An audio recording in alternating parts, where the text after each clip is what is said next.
किसी भी प्रोजेक्ट के ऊपर 3 स्टेक होल्डर्स होते हैं, क्लाइंट, कंसल्टेंट और कॉन्ट्रैक्टर। कंसल्टेंट आमतौर पर कॉन्ट्रैक्ट के रूल से द इंजीनियर कहलाता है। द इंजीनियर के साथ ही कॉन्ट्रैक्ट में उसके लिए बहुत सारी रिस्पॉन्सिबिलिटीज़ मौजूद होती हैं, जैसे क्वालिटी एश्योरेंस उसकी ज़िम्मेदारी होती है, क्वालिटी मैनेजमेंट होती है, प्रोग्रेस चेक करना होता है, शेड्यूल्स को जो है वो टैली करना होता है, उसके अलावा फिज़िकल एक्टिविटीज़ को मेजर करना होता है, फिर उसको प्लान्ड एक्टिविटी से मेजर करके एम्प्लॉयर को बताना होता है कि इस वक्त कितना परसेंटेज काम मुकम्मल हो चुका है, पेमेंट्स को देखना होता है और इसी तरह प्रोजेक्ट की इनिशिएशन से लेकर क्लोज आउट तक तमाम ज़िम्मेदारी द इंजीनियर की होती है।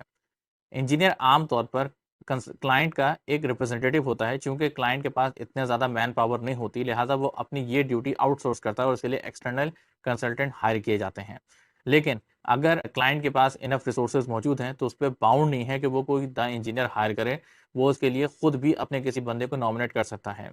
एक बात बड़ी काबिल गौर है कि चूंकि कॉन्ट्रैक्ट के अंदर एक सिंगुलर पर्सन का नाम दिया जाता है कि जो द इंजीनियर कहलाए और कॉन्ट्रेक्चुअली भी उसका नाम और डेजिग्नेशन बताना बहुत ज़रूरी होता है, लिहाजा क्लाइंट को किसी ना किसी सिंगुलर पर्सन को नॉमिनेट करना होता है।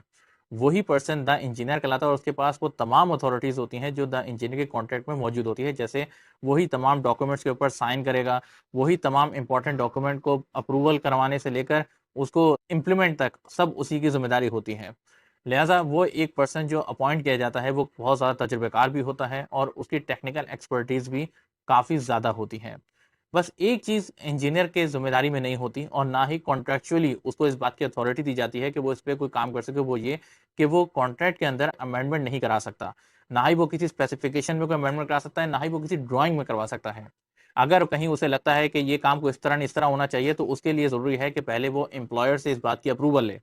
अमेंडमेंट के लिए हमेशा 2 ही पार्टीज़ कॉन्ट्रैक्ट के रूल्स के मुताबिक चल सकती हैं, एक एम्प्लॉयर और एक कॉन्ट्रैक्टर। जब इन दोनों के दरमियान किसी बात पर कोई एग्रीमेंट हो जाएगा, तो वो कॉन्ट्रैक्ट को अमेंड करेंगी, जिसकी एक कॉपी इंजीनियर को मिल जाएगी और इंजीनियर का काम फिर ये होगा कि वो इस अमेंडमेंट को इन्फोर्स करवाए।